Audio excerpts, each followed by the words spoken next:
تیرا نور تاریکی میں چمکے گا۔ آج کے لیے ہماری پہلی تلاوت اشعیاء نبی کا صحیفہ، اس کا 58واں باب، 7ویں تا 10ویں آیت مقدسہ۔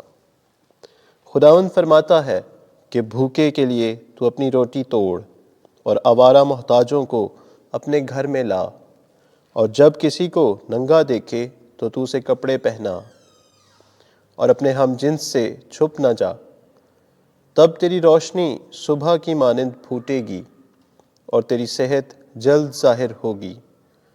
تیری نجات تیرے آگے آگے چلے گی، اور خداوند کا جلال تیرا دنبالہ ہوگا۔ تب تو پکارے گا اور خداوند جواب دے گا، تو چلائے گا تو وہ کہے گا میں حاضر ہوں۔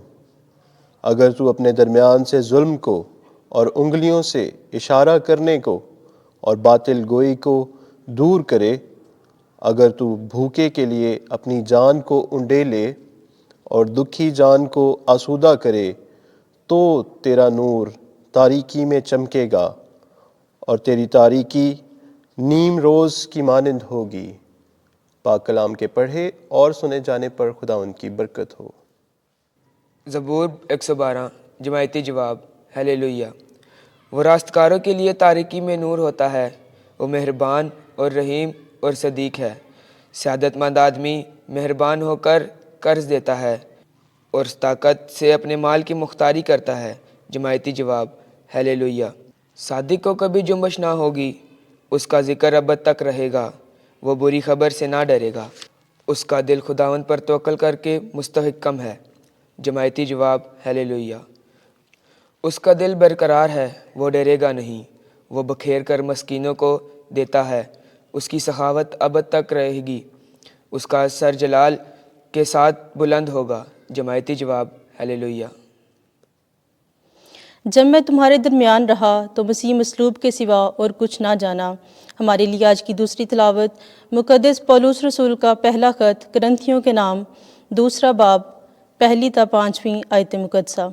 اے بھائیو، جب میں تمہارے پاس آیا تو میں کلام کی فصاحت اور حکمت کے ساتھ خدا کی گواہی کی خبر دینے کے لیے نہ آیا، کیونکہ میں نے یہ مصمم ارادہ کر لیا تھا کہ یسوع مسیح بلکہ مسیح مصلوب کے سوا تمہارے درمیان اور کچھ نہ جانوں، اور میں کمزوری اور خوف اور بہت تھر تھرانے کی حالت میں تمہارے درمیان رہا، اور میرا کلام اور میرا واعظ آدمی کی حکمت کی لبھانے والی باتوں سے نہ تھے، بلکہ وہ روح اور قدرت سے ثابت ہوتے تھے، تاکہ تمہارا ایمان آدمیوں کی حکمت پر نہیں بلکہ خدا کی قدرت پر موقوف ہو۔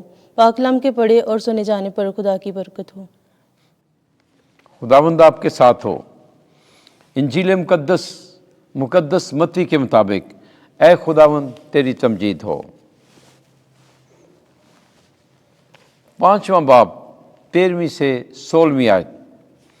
تم دنیا کا نور ہو۔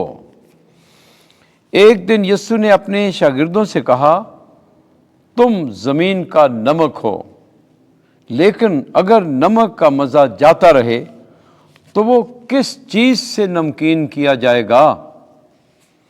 پھر وہ کسی کام کا نہیں سوائے اس کے کہ باہر پھینکا جائے اور لوگوں کے پاؤں کے نیچے روندا جائے۔ تم دنیا کا نور ہو۔ جو شہر پہاڑ پر بسا ہو وہ چھپ نہیں سکتا، اور لوگ چراغ روشن کر کے پیمانے کے نیچے نہیں بلکہ چراغ دان پر رکھتے ہیں، تاکہ ان سب کو جو گھر میں ہیں روشنی پہنچائے۔ اسی طرح تمہاری روشنی آدمیوں کے سامنے چمکے، تاکہ وہ تمہارے نیک کاموں کو دیکھیں اور تمہارے باپ کی جو آسمان پر ہے تمجید کریں۔ انجیل مقدس کے وسیلے سے ہمارے گناہ معاف کیے جائیں۔ اے مسیح تیری ستائش ہو۔